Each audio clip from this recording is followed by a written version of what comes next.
à Jésus. Nous bénissons le nom de notre Dieu qui, depuis le début de ces instants de Sinaï, depuis le premier jour, le jour du lancement, le dimanche du lancement, a été avec nous jusqu'à ce jour. Des orateurs se sont succédés ici et aujourd'hui le Seigneur me fait la grâce en tant que sa servante d'être là pour pouvoir partager également le fardeau de Dieu qu'il a déposé sur nos cœurs en tant que des orateurs. Nous ne sommes que des canaux qui transmettent la pensée de Dieu et je veux bénir le nom du Seigneur pour tous ceux qui sont déjà passés sur cette terre, tant sur cette chair, tant dans la journée que dans la soirée, tant pour la prière que les proclamations et puis également pour l'enseignement.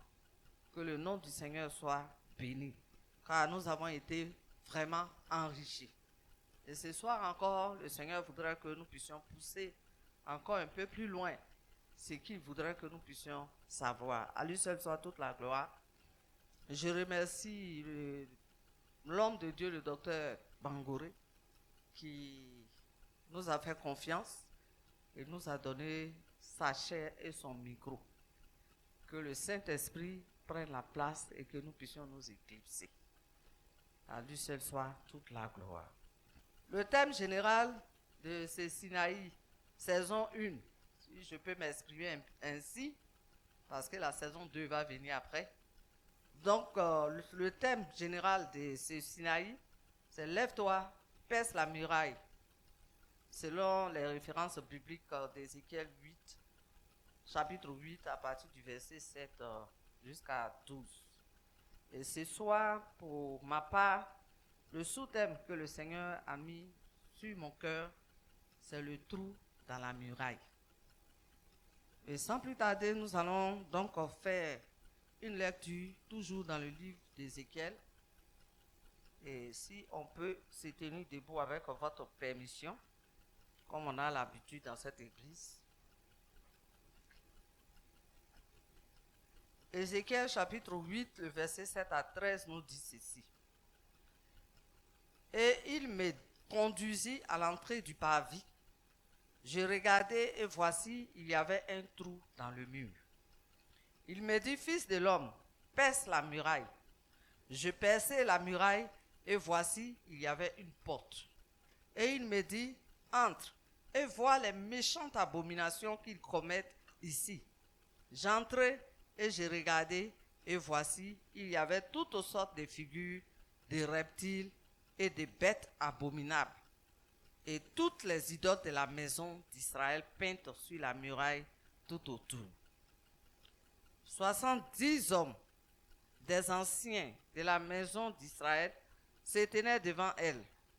Et Jaazania, fils de Shaphan, était au milieu d'eux. Chacun avait son encensoir à la main. Une personne nuée s'élevait de l'encens. On ne peut pas dire amen à un tel message.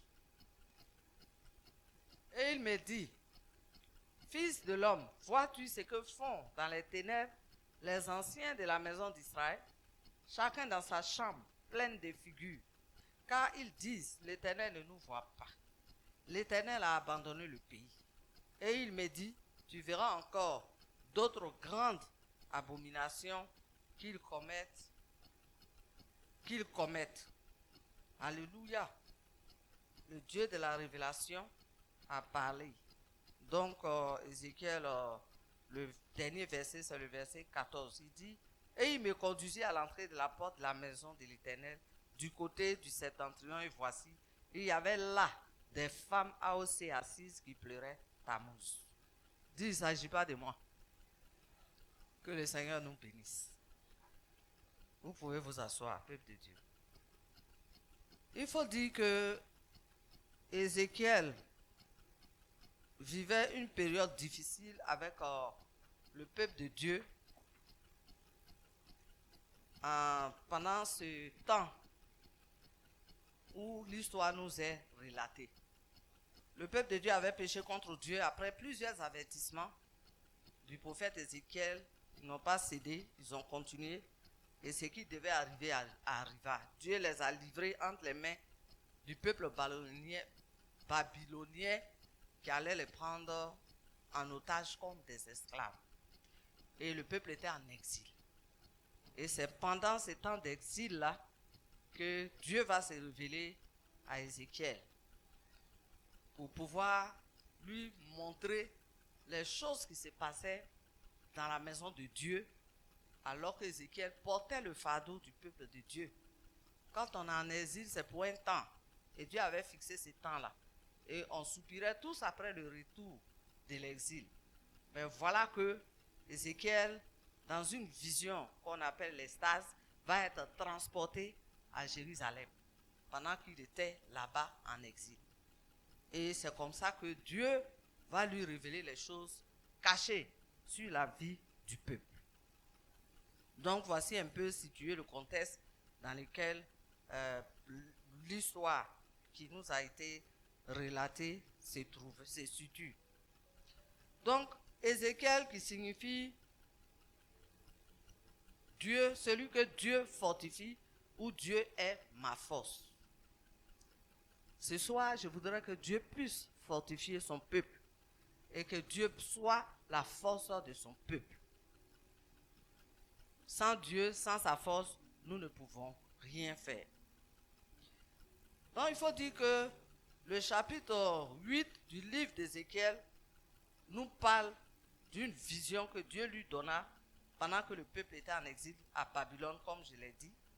Dieu va lui révéler ici au cœur même du lieu censé être consacré à Dieu. Ce lieu que nous appelons aujourd'hui le temple de Dieu ou encore l'église du Seigneur, qui n'est pas seulement un bâtiment avec 4 murs, mais aussi un espace spirituel. En effet, Dieu dit que nous sommes son temple, son lieu d'habitation. Et partout où nous nous déplaçons, nous sommes censés nous déplacer avec la présence, avec cette présence divine, cette présence de Dieu en nous. C'est pourquoi ce temple que nous sommes, qui symbolise la présence de Dieu, puisque nous sommes son temple, mis ensemble, c'est ça qui forme la communauté des enfants de Dieu. Ce n'est pas seulement les 4 murs de l'église. Et partout où nous passons, où nous nous déplaçons, c'est le temple de Dieu qui se déplace. Et c'est pourquoi partout où nous sommes, nous devons pouvoir défendre cette image de Dieu qui est en nous. Tout ce qui est en nous doit pouvoir refléter la manifestation de la gloire de Dieu. Que ce soit dans notre lieu de service, que ce soit dans, comment on appelle, notre lieu de commerce, de trafic, que ce soit chez nous à la maison, partout où nous sommes, Dieu doit être manifesté, il doit être vu au travers de nous. Mais ici, la vision d'Ézéchiel, c'est pourquoi la vision d'Ézéchiel que Ézéchiel a eue était choquante. Car c'était l'état d'être spirituel du sanctuaire de Dieu. Ceci pour nous dire que Dieu est prêt à manifester sa gloire. Toutefois, si nous jouons notre partition. Souvent, il y a des situations que nous ne comprenons pas, qui nous dépassent. Ça fait combien d'années on crie pour le réveil? Mais est-ce que nous sommes prêts à pouvoir recevoir ce réveil qui va venir de la manifestation de la gloire de Dieu? C'est pour cela que Dieu a pris ces 3 semaines de Sinaï pour pouvoir nous préparer. Pour que jusqu'à la fin de ces 3 semaines, que quelqu'un dise avec moi, j'ai vu Dieu à l'œuvre. Alléluia. En effet, c'est quand Ézéchiel s'est levé qu'il a vu le trou dans le mur. Et à partir de là, il y a eu un démarrage prophétique de ce que Dieu voulait montrer à Ézéchiel par rapport au fardeau que Ézéchiel portait devant Dieu au sujet de son peuple. Donc notre but, à travers ce message de ce soir, sera pour nous premièrement de permettre au Saint-Esprit de dévoiler les péchés cachés derrière les murailles blanchies de nos vies, afin de nous emmener à pouvoir renoncer de tout notre cœur à ces péchés-là. souvent on est tellement habitué à certains péchés qu'on ne sent même plus leur odeur et qu'on ne voit, on ne se rend même pas compte, compte. Donc la première phase de notre but à atteindre, c'est ça. Permettre au Saint-Esprit de nous emmener à dévoiler les péchés cachés derrière les murailles blanchies de nos vies. Qui veut qu'on le traite de n'importe quoi ou de n'importe qui? C'est ça. Mais derrière ce que nous sommes, en réalité, se cachent des choses. Et il faut le Saint-Esprit pour pouvoir faire un dévoilement. Et le deuxième aspect de notre but, au travers de ce message, sera de permettre également encore au Saint-Esprit de nous aider à restaurer le temple de Dieu en vue du retour de sa gloire. Le temple de Dieu qui est d'abord nous-mêmes, notre vie, notre corps, et ensuite notre communauté pour que la gloire de Dieu puisse se manifester. Voilà le but que nous voulons atteindre au travers de ces messages qui sera sur 2 jours. Aujourd'hui, nous allons introduire, demain, nous allons rentrer dans le vif du sujet, puis vendredi, nous allons terminer. Comme objectif pour pouvoir atteindre notre but, il s'agira pour nous de montrer l'importance du prophétique dans la révélation surnaturelle des péchés non confessés cachés derrière des différentes murailles. Et comme deuxième objectif, montrer l'importance du prophétique dans le dévoilement des causes lointaines de certains péchés oubliés et cachés. Comme troisième objectif, comment le prophétique voit le péché dans toute sa laideur derrière les murailles de nos vies. Et nous allons donner des exemples appropriés. Et quatrième, enfin, comment le prophétique débloque des situations connues comme des situations sans issue. Et ce soir, par ces objectifs, nous allons pouvoir, avec la grâce de Dieu, atteindre le but que nous visons. Pour plan, nous allons voir au premier point, définition du prophétique. Nous devons le connaître ici par cœur parce que nous sommes un peuple prophétique. Et puis, comme deuxième élément de notre plan, nous allons donner des exemples bibliques du prophétique qui a dévoilé des péchés cachés. Et troisième élément de notre plan, nous allons encore donner des exemples pratiques, des exemples concrets de notre temps, c'est-à-dire maintenant notre temps contemporain, disons, qui a dévoilé les péchés que l'esprit humain ne pouvait concevoir. Et puis, le quatrième élément, ce sera de faire une atmosphère prophétique avec le groupe musical. Et pour terminer, le cinquième élément, nous allons avoir des temps de proclamation prophétique. Voici un peu le plan que je vous ai donné pour ce soir. On va aller très vite parce qu'on n'a pas le temps et nous croyons que le Seigneur va nous aider pour sa gloire. Donc je disais que par définition, le prophétique, c'est le domaine où Dieu se révèle à nous par le Saint-Esprit selon des moyens et des méthodes qui sont propres à lui-même.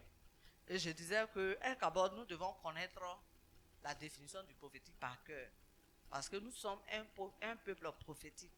Je ne vais pas rentrer dans les détails ce soir, de savoir que Dieu est esprit. Nous aussi, nous sommes esprit. Sauf que Dieu n'a pas de corps, nous on a un corps. Et si Dieu est esprit et que son esprit en nous, cet esprit qui en nous doit pouvoir communiquer avec Dieu qui est un esprit mais sans corps. Et Dieu veut s'investir dans notre corps, dans notre esprit, pour pouvoir communiquer avec son peuple. Voici la définition très succincte de ce que signifie le prophétique. C'est pourquoi nous disons toujours qu'il nous faut, en tant qu'enfants de Dieu, nous devons, c'est une obligation, évoluer dans la dimension prophétique. C'est-à-dire voir Dieu, recevoir de lui, entendre de lui, et puis communiquer ce qu'il nous met sur le cœur à son peuple. Ok, donc, après ceci, Nous allons maintenant ensemble essayer de voir la suite de notre programme. Je voudrais tout simplement que ce soir nous puissions ouvrir nos yeux sur les choses que Dieu voudrait nous expliquer, nous faire comprendre. Dans le passage que nous avons lu, nous avons vu que Ézéchiel a été transporté en extase et Dieu l'a mis devant une muraille, la muraille du temple. Mais ce que Ézéchiel n'avait pas vu, ce sur quoi Dieu a voulu attirer son attention, c'était qu'il y avait un trou dans cette muraille. Mais derrière le trou se trouvait encore autre chose qu'Ézéchiel ne pouvait pas voir.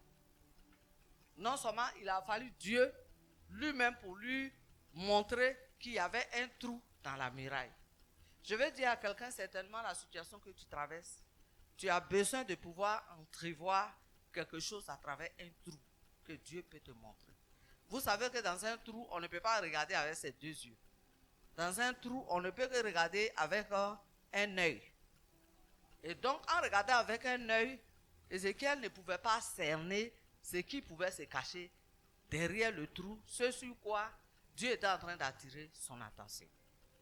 Et peut-être que Dieu, à travers la situation de blocage que tu vis, a essayé d'attirer ton attention, mais tu n'as pas compris. Tu n'as pas vu venir. Et tu n'as pas su comment.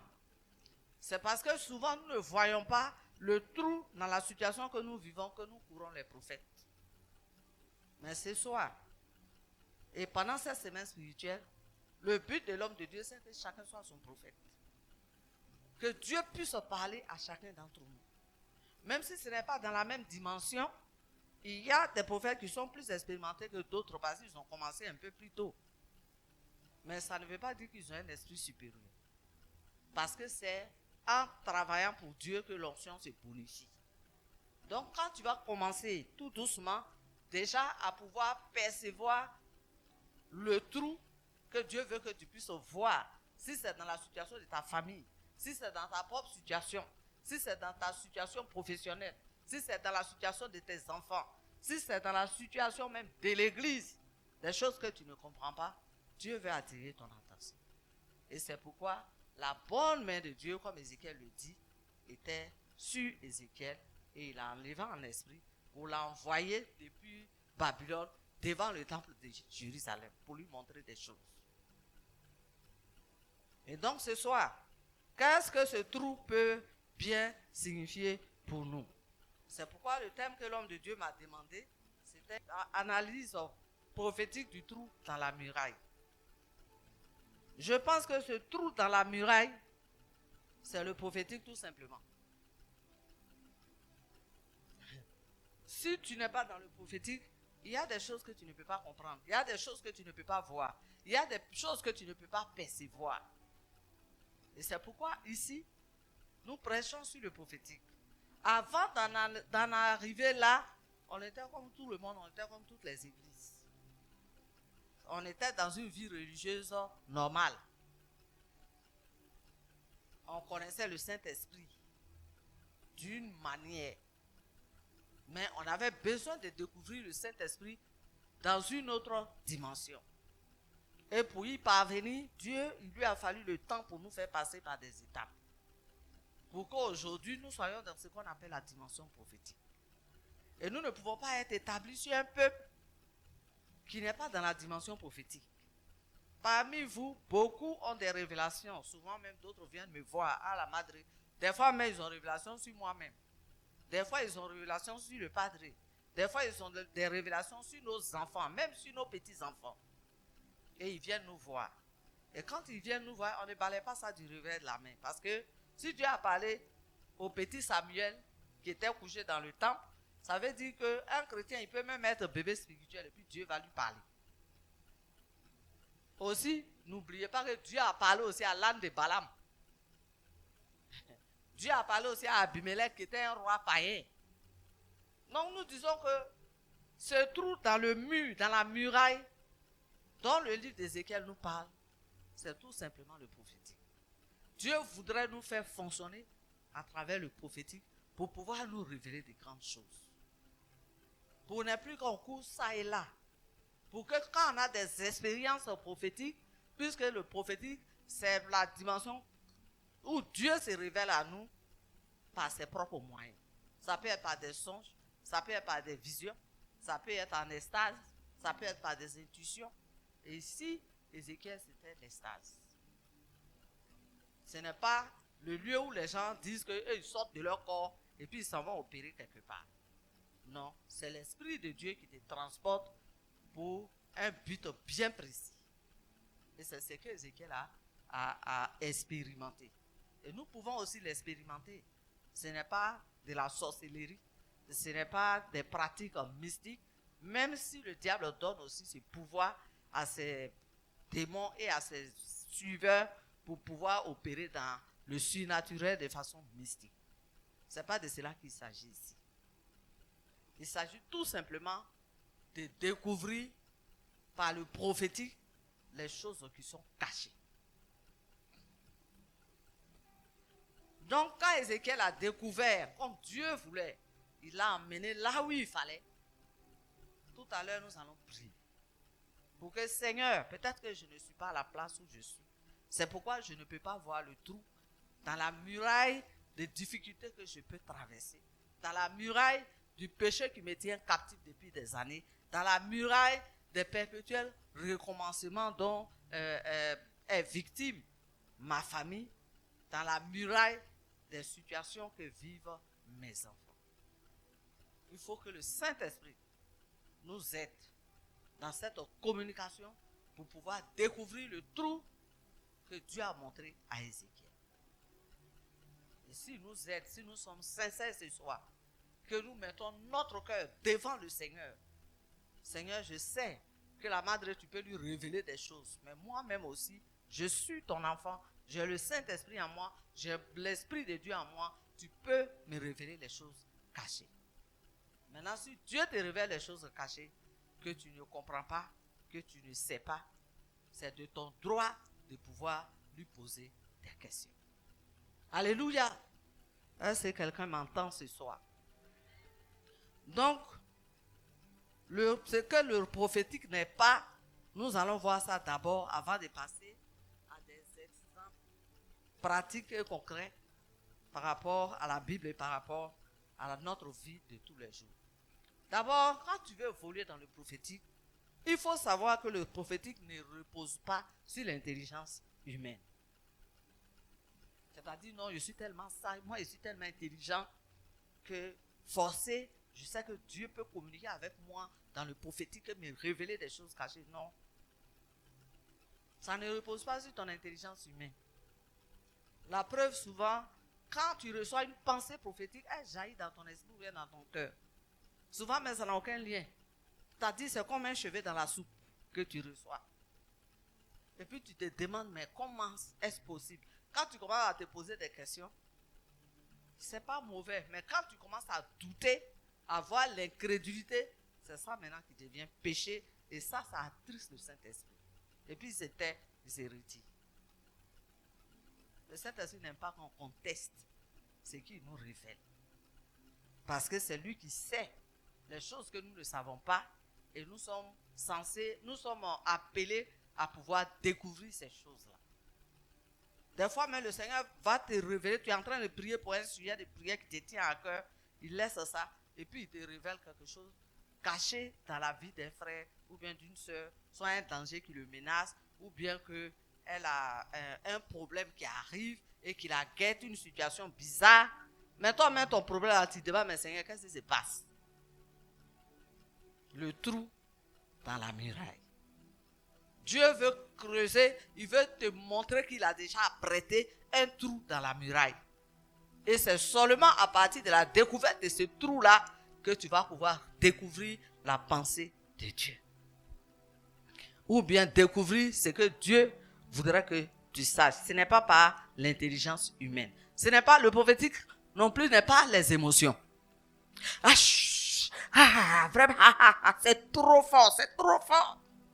Ah, c'est pas le prophétique. Et c'est Dieu lui-même, quand il te parle, il a besoin de faire tous les grimaces. Pourquoi toi, maintenant, quand tu dois transmettre la pensée de Dieu à ses enfants, tu es obligé de faire tous ces grimaces? Souvent, quand la madre prophétise, mon mari me dit, toi, tu prophétises, on dirait que tu fais causerie familiale. Donc, la personne à qui tu parles là, elle ne peut pas te prendre au sérieux, mais ça, c'est son problème. Si elle ne prend pas au sérieux, ça, c'est son problème. Souvent, quand il parle là, après, puis il dit, je suis au sérieux. Hein.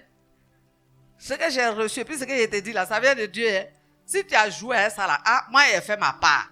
Dieu sait que je t'ai donné la prophétie. Maintenant, si toi, tu veux faire ce que tu veux croire, tu ne veux pas croire, ça, c'est entre toi et puis Dieu.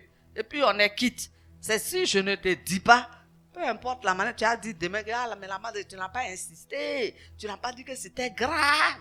Non. Si je te dis là, toi-même, il faut aller te mettre devant le Seigneur. Il va confirmer ou bien infirmer ce que je t'ai dit. Donc, ce n'est pas une question d'émotion. Ce n'est pas non plus une question de manipulation. C'est pourquoi quand les gens ils s'appellent prophètes ou prophétesses et puis ils manipulent les autres, c'est de la sorcellerie. C'est l'esprit de sorcellerie qui manipule. Tout ce que tu fais, tu dois leur dire. Ce n'est pas normal. Le prophétique, ce n'est pas de la manipulation. Tu ne vas pas venir effrayer les gens. Ah, si tu n'as pas fait ça, Dieu dit, si tu n'as pas fait un hôtel de rachat, ce que tu cherches, tu vas avoir. Il y a un accident qui t'attend. Il faut venir, on va faire un hôtel de rachat pour que Dieu annule ça. Est-ce que Dieu a besoin de ça? S'il a montré qu'il y a un programme d'accident qui a été préparé contre la vie du frère ou la vie du soeur, ah, mon frère, il faut venir. Si tu vis dans le péché, il faut quitter dedans. Parce qu'il y a quelque chose qui guette ton esprit, qui guette ton âme, et l'ennemi veut avoir raison de toi. Donc, si tu étais dans le péché, il faut enlever ton pied dedans. Il faut remettre ta vie en ordre, réglo avec Dieu. Ça, ce n'est pas de la manipulation.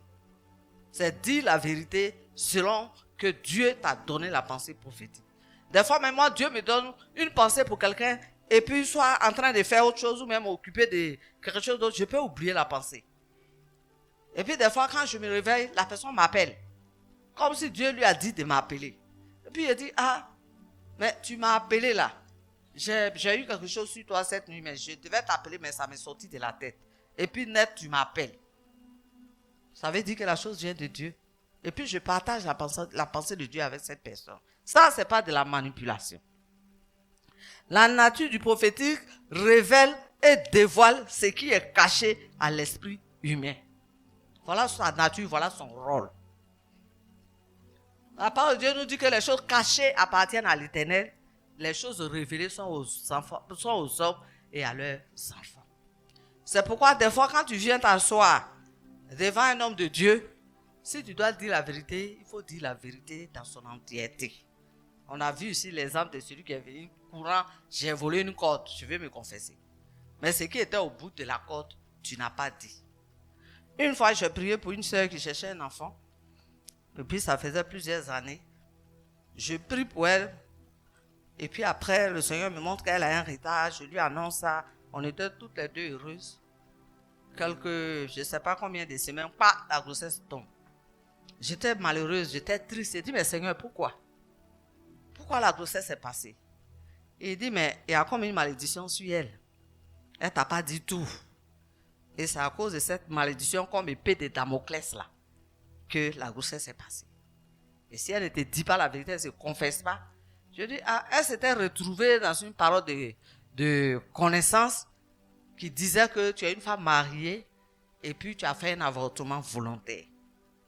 Elle a reconnu que c'était elle et elle est venue me voir. Que la prophétie que tu as donnée là, c'était pour moi. Je dis, ok. Et puis j'ai prié pour elle et quelque temps après, elle est tombée enceinte. Mais la grossesse n'est pas restée. Seigneur, pourquoi? Il dit, mais elle t'a pas tout dit. Quand on se confesse à moitié,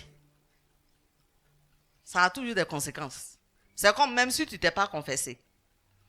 Si tu as plus honte de l'homme qui est en face de toi que de Dieu, qui te voit, qui peut te rémunérer ou bien qui peut te frapper, tu vas faire les peaux cassées. Donc c'est maintenant qu'elle va me confesser qu'en fait, la grossesse que j'ai fait passer là, j'avais trompé mon mari. Et puis je suis tombée enceinte. Et comme pendant cette période, je n'ai pas eu de rapport avec mon mari, il allait m'attraper. Donc j'ai eu peur et puis j'ai évacué. C'était ça la vraie repentance. Mais Dieu qui est là, il est compatissant, il est amour. Parce qu'elle a confessé, elle a regretté ses péchés. Elle a pleuré dessus. On a prié et Dieu a fait grâce.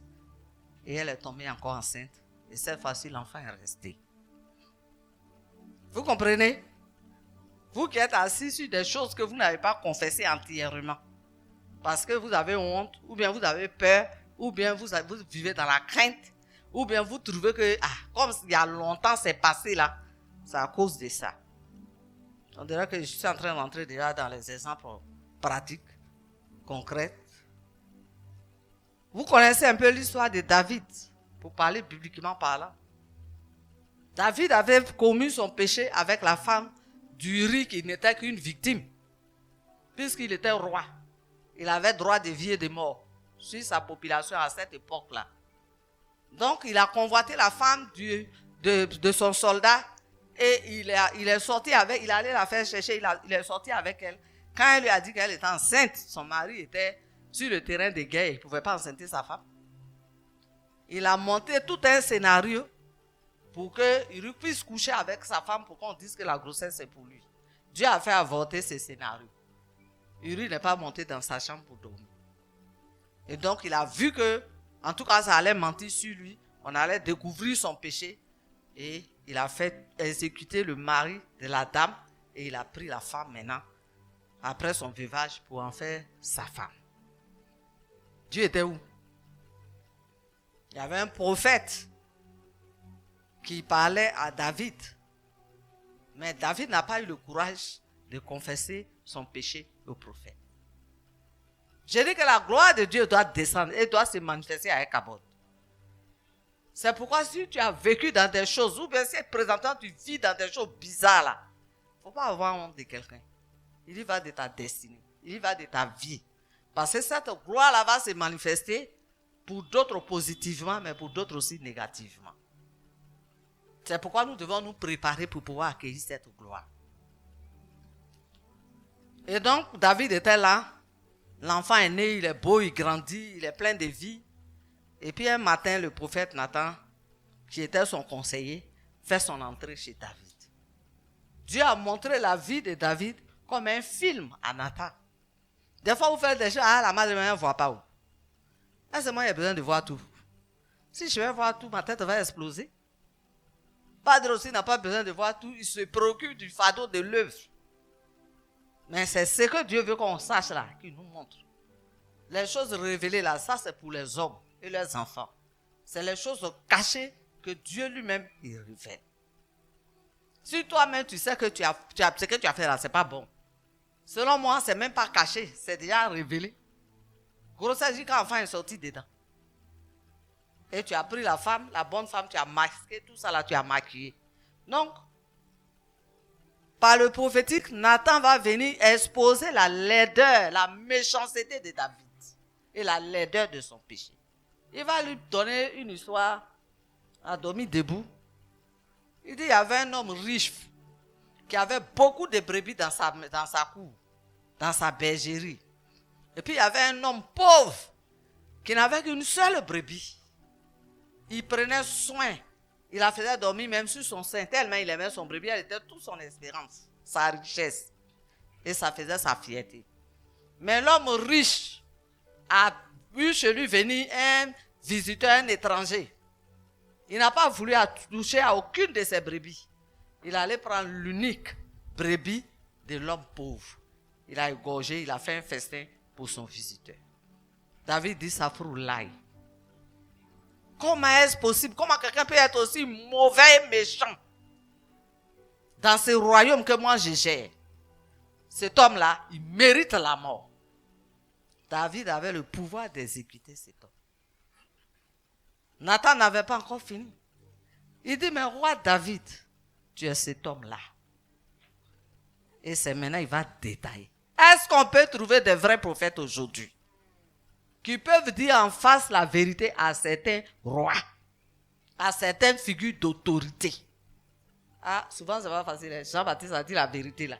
Ils l'ont décapité. Ils ont mis sa tête sur un plateau. Donc, souvent aussi, on est prophète, mais on a peur. Hein. On dit à Dieu, bon, il faut me donner la sagesse. Comment je vais parler qu'est-ce que je vais dire? Et c'est comme ça que David a pu convaincre, comment on appelle, Nathan le prophète a pu convaincre le roi David des péchés et des jugements. Il s'est jugé lui-même. Il a dit, tu as toutes les femmes du royaume. Il suffit que tu fasses ça. On va te donner les plus belles femmes du royaume. Comment tu as fait ce que tu as pu faire? Et pour couvrir ton péché, tu es allé de mal en pis.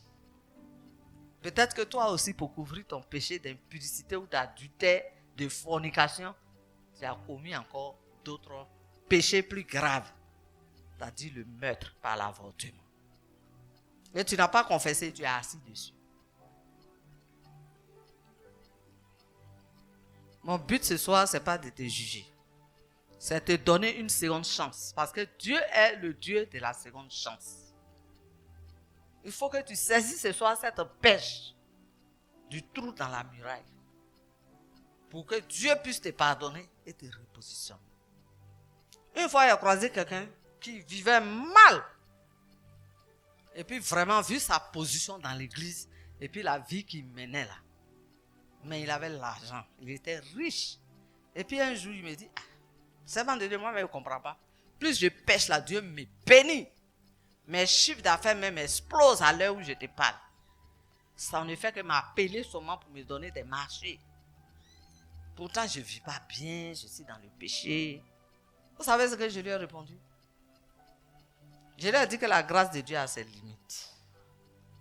Si Dieu, malgré ce que toi tu fais, dans sa fidélité, il te regarde et puis il ne dit rien là, c'est un jugement pour toi.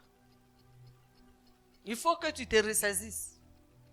Tu es peut-être ici, tout baigne pour toi. Réunion du soir, même ça ne t'intéresse plus. Et tu es couché dans le lit du péché. Il faut que tu te ressaisisses. Parce que à la fin de ce Sinaï-là, Dieu va faire quelque chose. C'est vrai, hein? Et ce que Dieu va faire là, ce n'est pas tout le monde que ça va arranger. C'est pourquoi il faut que nous puissions changer notre position. Que le péché ne continue pas de nous bercer pour nous traîner vers la mort. Qui sera une mort inévitable. Le prophétique met en lumière les intentions du cœur qui sont cachées.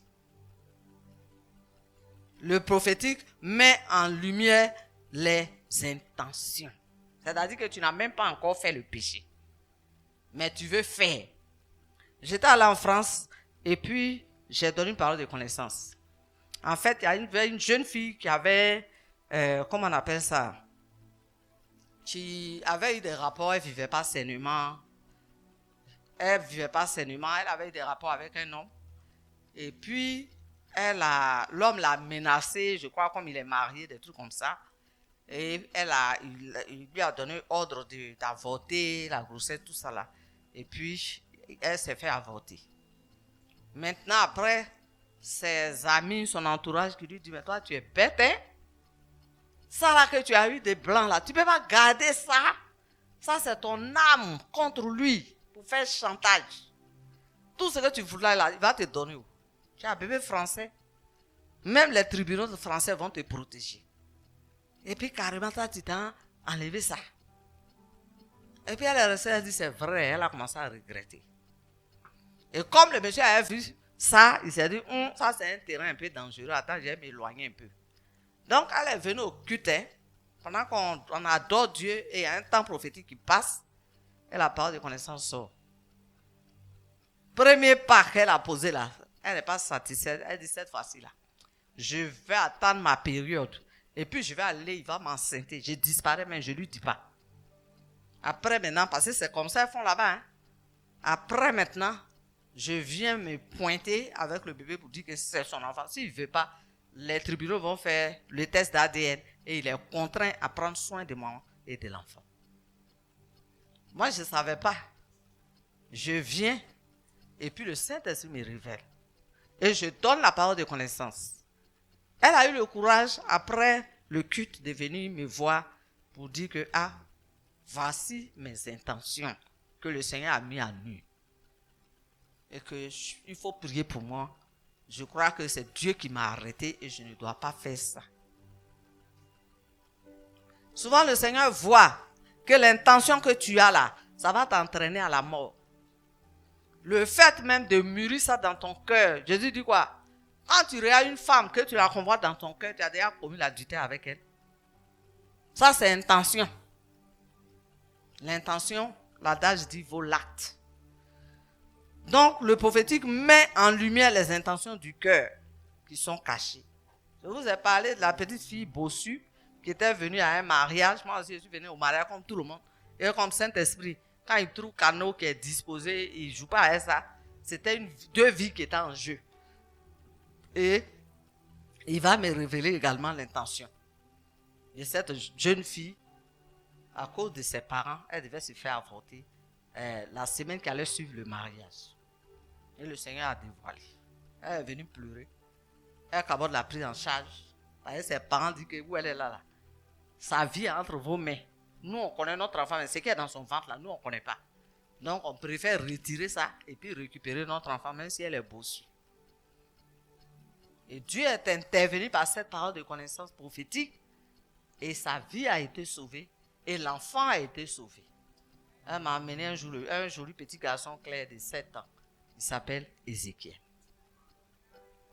Vous voyez ce que le prophétique Dieu utilise pour faire dans la vie des autres et maintenant dans toi-même ta propre vie. Dieu ne va pas te laisser pour compte. Le prophétique met aussi en lumière les péchés dissimulés. Nous avons vu l'histoire de David. J'avais pensé qu'il avait bien caché son péché. Mais le prophétique a mis ça à nu. Le prophétique met aussi en lumière les dérives spirituelles. Quand on est en train de, s'égarer du droit chemin, le prophétique vient pour essayer de nous recadrer. Aujourd'hui, vous n'êtes pas sans le savoir. Il y a beaucoup de mouvements dehors. Et tous ces mouvements-là s'appellent prophétiques. Et des fois, on est tenté d'aller voir ailleurs. Ah, je suis né à Capote, j'ai évolué à Capote, j'ai grandi à Capote. Attends, il y a aller voir un peu dans d'autres marchés. Et tu t'en vas là-bas, dans les dérives spirituelles. Le dimanche, j'étais avec une maman.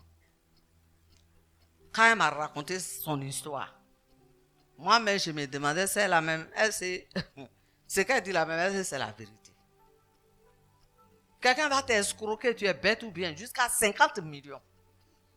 Ah, mais c'est quoi? Ton seul bien, tu as vendu. Sous sa pression, son oppression. Maintenant, c'est une affaire de 50 millions pour avoir rachat de ton âme. Et maintenant, tu te plains et dis, mais celle-là, c'est une menteuse. Ou moi, qu'est-ce que j'ai fait avec tout cet argent? Moi, je suis là, j'ai l'argent. C'est ta parole maintenant contre sa parole. Elle était obligée de monter au créneau. Et Dieu lui a fait grâce. Des hommes de Dieu qui avaient du respect pour cet homme, qui le considéraient. Tout le monde était choqué quand ils apprenaient ce qui était passé. Ils étaient obligés de faire pression, bloquer certains de ces documents pour qu'ils puissent dédommager la maman là. C'est comme ça, il y a des gens qui vont très loin sans s'en rendre compte. Pourquoi? C'est par des puissances mystiques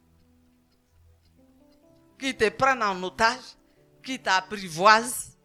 Tu ne fais pas attention, ils vont te sacrifier sans que tu t'en rends compte.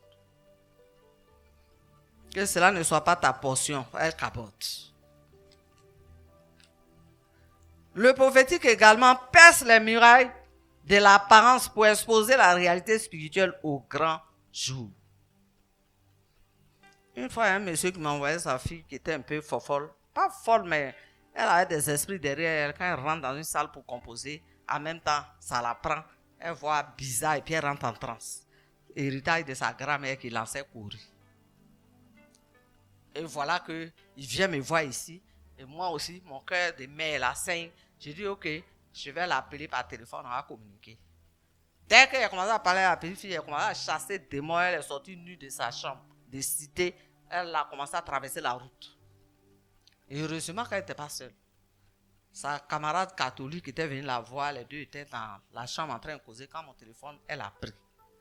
Donc c'est la fille qui a reconstitué le téléphone et qui m'a rappelé pour dire que, ah, madame, je ne vous connais pas, mais voilà ce qui est en train, c'est que vos prières ont engendré ici. Qu'est-ce que moi je fais? Elle est devenue autre chose, je ne sais même pas, je ne peux pas la maîtriser. J'ai dit, ce sont des esprits humains de sorcellerie, il ne faut pas avoir peur d'eux.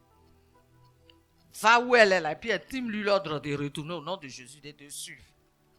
Et quand je lui ai dit, je dis, appelle son nom, dis son nom, parce que là, c'est les esprits qui avaient pris le dessus. Quand elle a commencé à parler, son esprit a commencé à remonter. Elle répondait même dans sa gorge là-bas.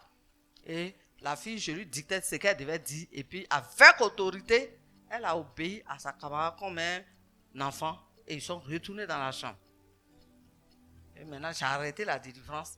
Je lui ai dit, laisse-la se calmer et que tu attends, quand elle va dormir, tu vas partir. Donc, je lui ai dit que non, moi, je ne peux pas prier encore pour quelqu'un au téléphone. Parce que ce qui s'est passé, ça aurait pu être un drame. Et puis, on voit son dernier coup de fil. Qui l'a appelé? Qu'est-ce que la personne lui a dit? J'ai eu problème. On voulait aider. Donc, on commence à dévancer la fille. Et lui-même, là, il ne vivait pas bien. Et il ne vivait pas bien, là. Cet esprit a laissé d'abord le dossier de la fille, là. Pour dire lui-même, il aura mettre de l'ordre dans sa vie. Donc, j'étais obligé de ne pas porter des gants, de lui dire les choses telles que je voyais. Maintenant, il était là, il était gêné, il n'accompagnait plus sa fille, hein, puisqu'il ne voulait pas quitter dans cette vie-là. Il avait vu de deuxième bureau qu'il entretenait. Vous comprenez? Donc le Saint-Esprit met la lumière souvent sur les choses cachées. Et souvent, moi-même, d'autres viennent me voir. Et ces personnes souvent se disent, ah, la madre n'a rien vu, elle n'a rien su de ce que j'ai fait. Des fois, ils voient, mais ils ne te disent pas. Puis tu veux cacher. Je t'ai dit à cacher. Mais délivrance, si tu cherches ça, ça ne va pas venir. Parce qu'il y a des choses que tu sais que tu es censé me dire. On a fait une fiche de choses d'identification, genre, cul d'âme. Et la partie, souvent quand je prends la feuille des gens, je regarde 2 points. Les confessions éventuelles et je regarde le sujet principal. Confession éventuelle, très souvent ils ne mettent rien. Ou bien s'ils vont écrire là, c'est un petit, sans lunettes, tu ne peux pas lire. Pourquoi? Ah, tu as honte. Tu as honte. Pour dire quoi? Que sans la confession, la vraie repentance, il ne peut pas avoir de délivrance. C'est pourquoi nous avons mis ça. Moi, si tu as confessé ton péché là, j'ai besoin de prendre ça pour faire drapeau dehors. Mais c'est pour ta propre délivrance. C'est pour que le diable soit humilié. Des fois, si tu es dans la sorcellerie, tu ne sais pas comment tu vas dire à la madre que ah, moi là, vraiment, la sorcellerie là, me fatigue, hein, je vais quitter. Tu es là, tu tournes autour du pot. Je te regarde. Le jour que tu seras prête là, tu vas venir me dire. Puisque quand tu te mets là, le prophétique là, c'est comme une lumière qui brille dans les ténèbres. Tu penses que tu es couvert, mais tu n'es pas couvert, tu es nu.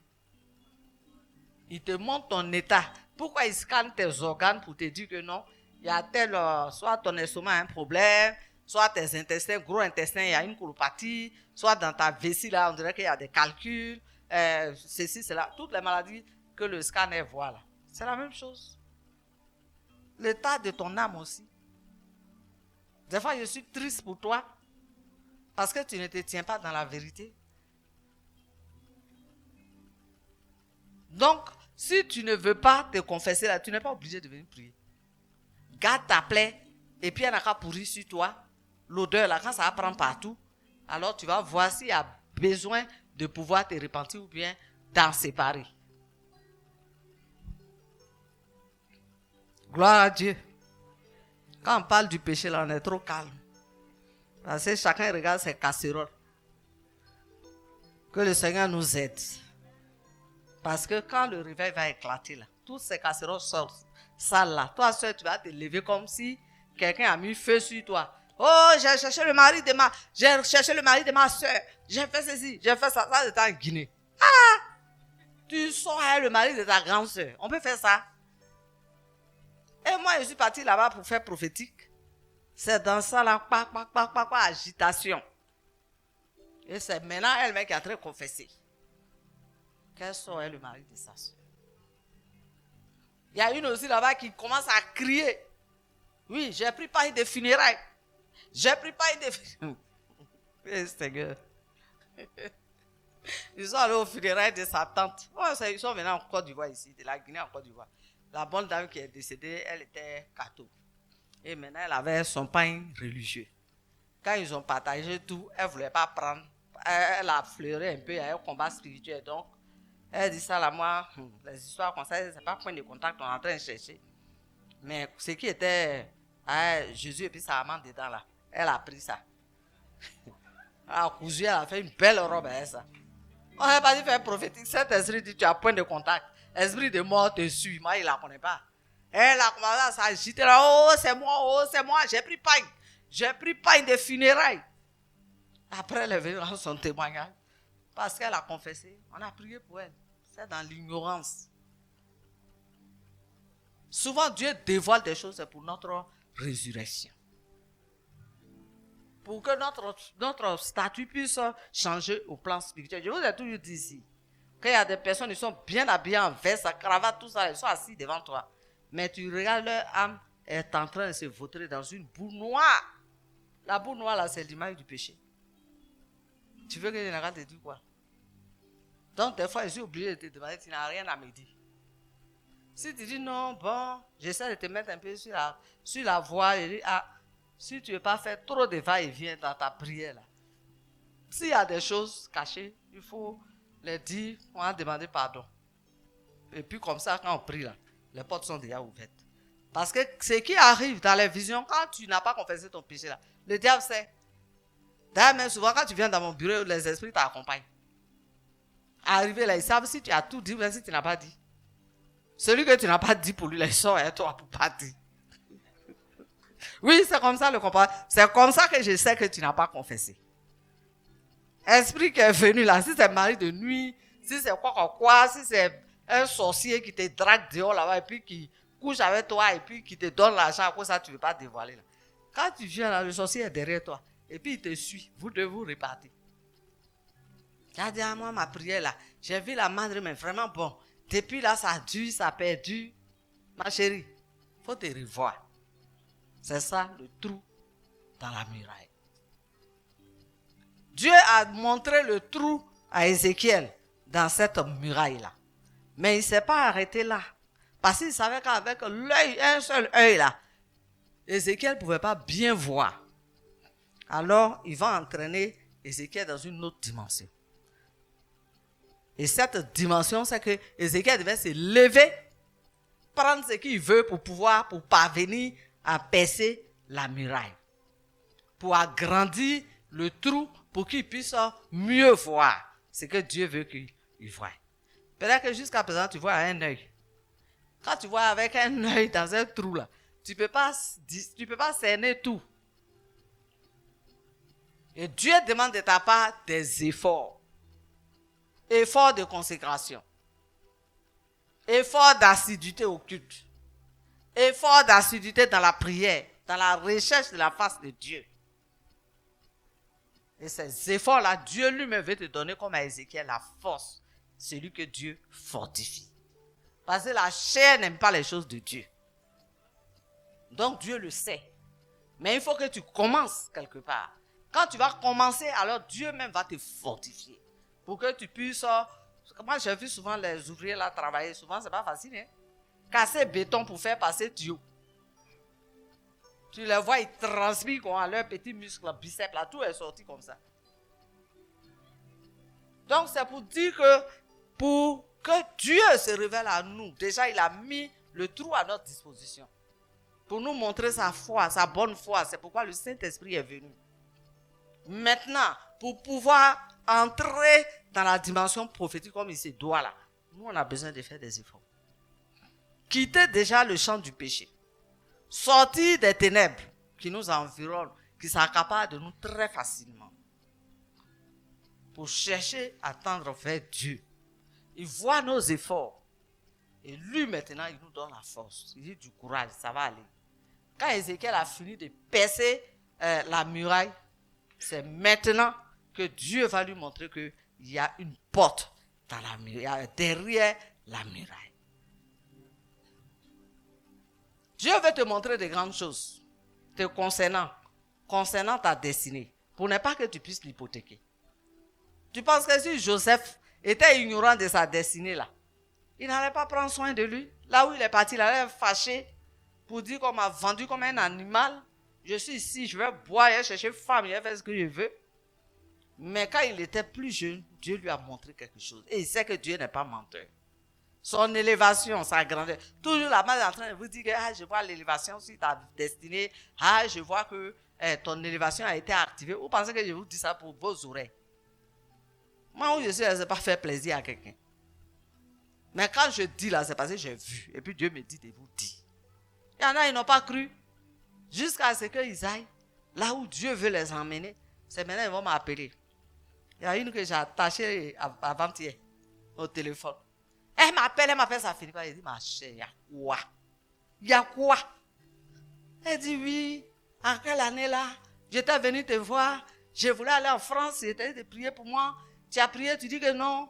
Que Dieu dit que ce n'est pas la France, c'est aux États-Unis qu'il va m'envoyer. Non, c'était au Canada. C'est au Canada qu'il va m'envoyer. Et effectivement, j'avais mon sujet de voyage, mais aussi de mariage. Et quand tu as prié, les deux sujets étaient débloqués. France, la porte est fermée. Canada, la porte est ouverte. Et je suis partie et Dieu a ouvert la porte du mariage. Ah bon? Mais vraiment, la madre, pour t'avoir là, c'est pas facile. Je dis, mais comment tu as fait maintenant? Et puis tu m'as eu. Parce que tu veux un autre sujet de prière. Tu as eu les autres portes, se sont ouvertes. Et maintenant, tu veux enfant. Si tu avais eu aussi enfant pour continuer dedans, tu n'allais même pas m'appeler. Je ne demande pas votre argent. Mais quand moi, je mets mon genou devant Dieu, puis je lui apporte vos fardeaux là. Quand Dieu a exaucé, c'est comme un petit enfant, tu as prié pour lui, il a eu son examen, il vient te faire à tout. Ça apaise ton cœur, tu dis à Dieu, merci. Moi-même, là, je remercie Dieu pour vous. Qu'est-ce que je te demande? Et puis, si tu as reconnaissance, il faut faire ça à Dieu. Il y a une qui est venue me voir. Elle va certainement passer son témoignage. Je voulais qu'elle passe aujourd'hui, pas il n'y a pas assez de temps, dimanche. Ça va vraiment nous galvaniser. Voilà une soeur, elle avait une boule dans le sein. Elle dit que ça s'est passé en rêve. On lui a dit quelque chose. Elle devait avoir un cancer du sein. Elle s'est réveillée avec la boule dans son sein. Ça fait très mal. Je suis assise ici, elle vient. Elle m'a dit pardon. Il faut prier pour moi, j'ai boule dans le sein. Je prie pour elle, je vois que les gens sont en train de l'opérer. Après, elle me croise quelque part, elle dit, madre, la douleur est toujours là. Hein. Je prie pour elle, je dis, l'opération n'est pas encore terminée. Il continue d'enlever des choses dedans. Je crois à 3 reprises, elle m'a attrapé dans la cour ici. J'ai prié pour elle comme ça, debout. Et puis, après, je lui ai dit qu'ils ont enlevé une grosse boule. Et après ça, elle dit, la douleur a disparu. Maintenant, elle va aller faire, comment on appelle, son contrôle. Mais elle avait fait un vœu à Dieu. Elle a dit, Seigneur, si toi-même, comme la madre l'a dit là, tu m'as opéré là, mon action de grâce là, voilà le montant. Je vais te donner ça en guise d'action de grâce. Elle est venue me voir, elle avait l'argent sur elle. Je lui ai dit, ma fille, non. Moi, il y a des argents que je ne bouffe pas. Je préfère que Dieu lui-même n'a qu'à bouffer pour prendre la responsabilité. Je lui ai dit, il faut garder cette offense. C'est Dieu qui a fait ton opération. Il a terminé, on est dans le semaine de Sinaï. Quand on va finir, on va rentrer directement dans FAC pour faire action de grâce. Tu viens avec ton enveloppe pour dire merci à Dieu avec ton témoignage. Vous comprenez? Donc pour dire que quand Dieu t'a fait du bien là, il ne faut pas dire, je ne peux pas aller voir la madre rendre témoignage comme ça, les mains vides. Il faut venir dire à la madre, maman, prière, on a fait là. Dieu a exaucé. Tu donnes pour Dieu. Et si Dieu te met à cœur de donner quelque chose pour que ça verse sur la madre aussi, la madre ne va pas refuser. Mais tu ne viens pas. Tu ne dis rien. Maintenant, quand tu attends, quand il y a l'autre problème qui te dépasse, c'est là que tu cherches la madre. Quelqu'un a dit, la madre, ce n'est pas votre marabout. Vas-y, vous verrez, vos situations sont bloquées. Elles décantent par la prière. Fia, vous disparaissez, vous partez derrière vos prophètes. Ou là-bas, vous donnez des sommes faramineuses et ça ne vous dit rien. Que le Seigneur vous délivre. Ok. La porte derrière la muraille. Demain, ce sera le thème, le sous-thème que nous allons voir. Pour l'heure, on va s'arrêter ici.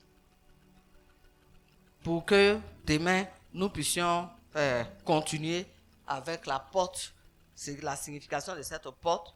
Et tout ce que Ézéchiel a vu en ouvrant la porte. Des choses où Dieu veut nous emmener. Que Dieu veut que nous puissions expérimenter. Derrière cette porte, il y avait des choses tellement choquantes pour Ézéchiel lui-même et pour quiconque pouvait entendre cela. C'est là que Dieu veut nous emmener. Donc, il faut que nous puissions changer notre position au plan spirituel. Parce que sinon, si Dieu enlève le voile là, c'est pas bon pour toi. Hein. C'est même pas bon même.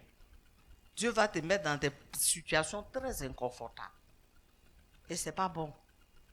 Donc, c'est le lieu maintenant de, à travers cette muraille-là, changer ton comportement, changer ta position pour que Dieu puisse te visiter. Quand on voit des révélations sur vous ici, on a versé poudre d'or sur ta main, on a vu une pluie de bénédictions en train de venir, on a vu des couronnes, on n'est pas en train de raconter ça pour égayer la galerie. Non, ce sont des promesses. Mais ce n'est pas tout de donner les prophéties en promesse. Dieu, quand il fait la promesse, il prévoit aussi un temps d'accomplissement. Et il faut que 2026, ce soit ton temps d'accomplissement. Que toutes les années dans ta vie ne puissent pas se ressembler. C'est de ça qu'il s'agit quand nous lisons ces passages d'Ézéchiel. Dieu veut apporter une redynamisation dans la vie de son peuple.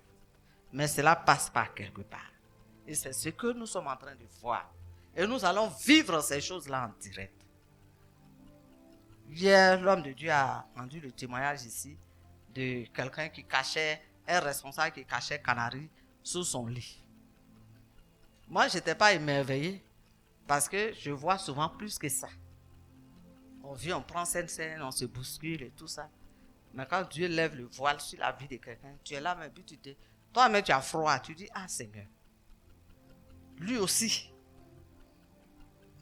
on a besoin du prophétique pour pouvoir nous révéler les choses cachées, à commencer dans nous-mêmes notre propre temple, avant pour les autres.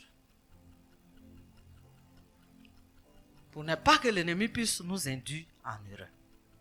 Il y a ce témoignage-là qui me vient d'une jeune sœur. Dans leur église, les gens meurent. Et c'est toujours les femmes qui sont enceintes. Si ce n'est pas mort-né, c'est la mère qui meurt en couche avec le bébé. Et elle avait prié pour avoir une grossesse. Quand elle a eu la grossesse, on était en train de faire le suivi de la grossesse dans la prière comme d'habitude. Et puis elle fait un songe. Le songe qu'elle a fait, elle dit que le culte était fini.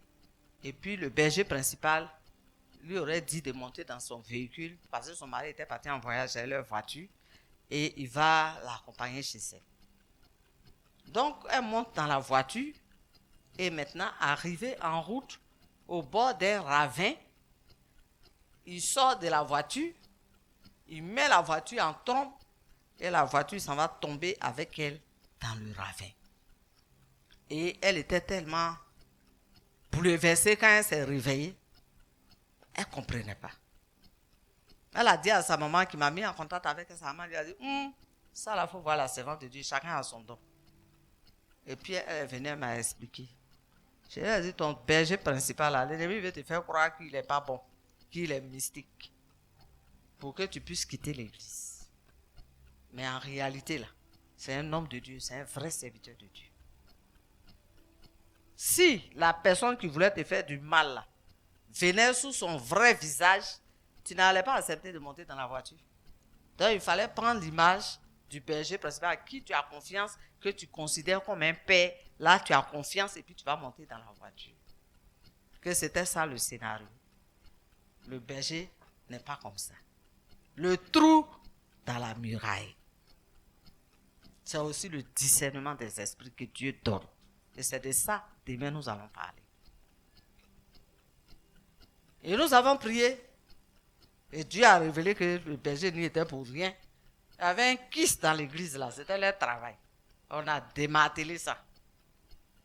Et donc c'est comme ça que la femme, elle a accouché. Aujourd'hui, elle et son bébé sont en bonne santé. Elle cherche même un deuxième bébé encore pour mettre dessus. Donc quand tu n'es pas dans le vrai prophétique, l'ennemi va t'entraîner dans ce qui est faux. De telle sorte que tu vois tout le monde, tu les traites de sorciers. Tu vas même faire des rêves, même il y a des gens ici qui te poursuivent avec machette. Il faut être dans le vrai. Quand tu es dans le vrai, le Saint-Esprit te donne le discernement dans le vrai. Pour que tu ne sois pas emporté à tout vent de doctrine. Quelqu'un a dit que tu as quitté le premier campement du lion, mais tu es allé tomber dans son nouveau campement. Ça veut dire que où tu as quitté, là où tu es parti, là, c'est plus grave que où tu as quitté. Jésus a parlé des livrets. Et il a dit que l'ivraie et le blé se ressemblent. Donc je ne suis pas en train de dire que tous ceux qui sont dans l'église, c'est mon souhait, c'est le souhait du Saint-Esprit. Soyez saints. Vous n'avez pas de péché, vous n'avez pas de sorcellerie. Tout le monde est enfant de Dieu, tout le monde aime Dieu. C'est ce que je souhaite. Mais à cause d'affaires de problèmes d'ivraie, là, il y a l'ivraie dans l'église. Il faut savoir ça. Mais il faut avoir le discernement pour pouvoir détecter qui est vrai et qui ne l'est pas. Et le Saint-Esprit est venu pour nous aider dans cette tâche, afin de nous préserver des œuvres du malin. Il y a aussi des personnes qui ont un sérieux problème, qui ne rêvent pas du tout. On dit quoi? Le prophétique, c'est quand Dieu se révèle à nous à travers des moyens qui sont propres à lui. Les songes aussi sont un domaine que Dieu utilise, comme les visions, pour se révéler à nous. Moi, avant d'être vraiment de grandir dans le prophétique, Dieu me parlait beaucoup par les songes. Même pour venir ici, au Remblai, Dieu m'a parlé à travers les songes. Et la particularité des songes que j'avais, comme Joseph, mes soeurs m'ont surnommé Joséphine, c'est que quand je fais le songe là aujourd'hui, là, demain je fais le même songe. Et chaque fois que je fais le songe, il y a beaucoup plus de détails. Et ce que j'ai vu là, ça va arriver. Et puis exactement comme j'ai décrit. Avant qu'il ne m'entraîne maintenant dans le chemin des visions. Et c'est là-bas que Dieu veut envoyer El Kabod. Il faut qu'El Kabod puisse prophétiser. On ne peut pas être un peuple prophétique sans prophétiser. Prophétiser, c'est exercer les dons du prophétique. Quand on exerce les dons du prophétique, on n'a pas peur de quelqu'un, on n'a pas peur de quelque chose. On rentre dans le combat spirituel quand il faut rentrer. On appelle à l'existence ce qui est positif quand il faut appeler. Mais on n'est pas tout le temps en train de fuir, en train de se cacher. Ah, ceux-là, on a dit ceci, on a dit cela. Des fois, tu vas voir des gens qui vont t'attaquer. Et puis tu les as vus. Moi, ils m'ont fait ça aussi. Mais ce n'est pas à cause de ça que je vais les fuir. Celui qui est en moi est plus fort que celui qui est en nous. Nous ne devons pas avoir crainte. Cherchons à découvrir le trou dans chaque muraille de difficultés, de problèmes que nous rencontrons. Et cherchons à identifier aussi les murailles qui sont sur nos vies. Pourquoi ces murailles-là sont là? Dieu veut que nous sortions du statu quo pour pouvoir entrer dans une autre dimension avec lui. C'était ça le but de mon message. Que Dieu vous bénisse.